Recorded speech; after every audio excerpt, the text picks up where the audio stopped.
তুমি হয়তো ভাববে আমার মতো গুনাহ করনেওয়ালা গোটা এলাকাতে আর একটাও নাই, আর একটাও খুঁজে পাওয়া যাবে না।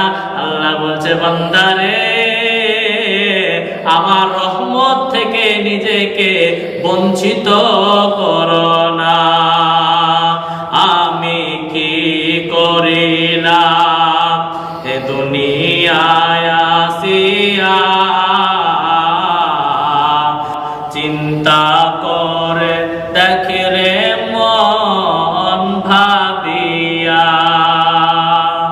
দুনিয়াদারির মহব্বতে পড়িয়া আল্লাহ রসুল সবই গেলাম ভুলিয়া, দুনিয়াদারির মহব্বতে পড়িয়া আল্লাহ রসুল সবই গেলাম ভুলিয়া। আমি কি করিলাম এ দুনিয়ায় আসিয়া, চিন্তা করে দেখে রে মন ভাবিয়া। দুনিয়াতে এসে আমরা কি করলাম? আল্লাহ যে উদ্দেশ্য নিয়ে আমাদেরকে দুনিয়াতে পাঠিয়েছে সেই উদ্দেশ্যকে আমরা পুরা করতে পারছি না। আল্লাহ যে বললেন, ওমা খলাকতুল জিন্না ওয়াল ইনস, আমি মানব সম্প্রদায়কে আর জিন জাতিকে দুনিয়াতে পাঠিয়েছি শুধুমাত্র আমার ইবাদত করার জন্য।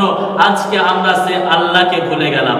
তোমায় ভালোবাসি আল্লাহ, তোমায় ভালোবাসি, তোমায় ভালোবাসি বলে তোমার কাছে আসি। তোমায় ভালোবাসি গো আল্লাহ, তোমায় ভালোবাসি, তোমায় ভালোবাসি বলে তোমার কাছে আসি। সকালে আসি, দুপুরে আসি, বিকালে আসি, আর সন্ধ্যায় আসি, রাত্রে আসি, আসি পঞ্চবার। তোমায় ভালোবাসি আল্লাহ, তোমায় ভালোবাসি, তোমায় ভালোবাসি বলে তোমার কাছে আসি।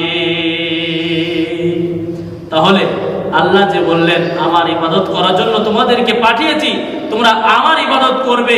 দুনিয়াতে তোমরা আমি আল্লাহকে বাদ দিয়ে অন্য কারো ইবাদত করবে না। আর আমার ইবাদতের পরে পরে তোমরা তোমাদের মা বাপের সঙ্গে তোমরা ভালো ব্যবহার করবে, তোমাদের আব্বা মায়ের সঙ্গে ভালো ব্যবহার করবে। আব্বা মায়ের সঙ্গে কেমন ব্যবহার করতে হবে?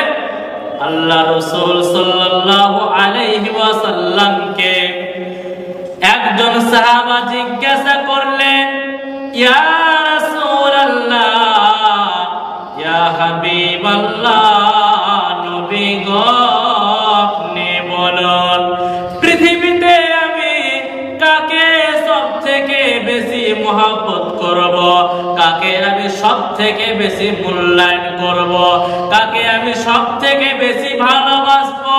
নবী গো আপনি বলুন। নবীজি বললেন,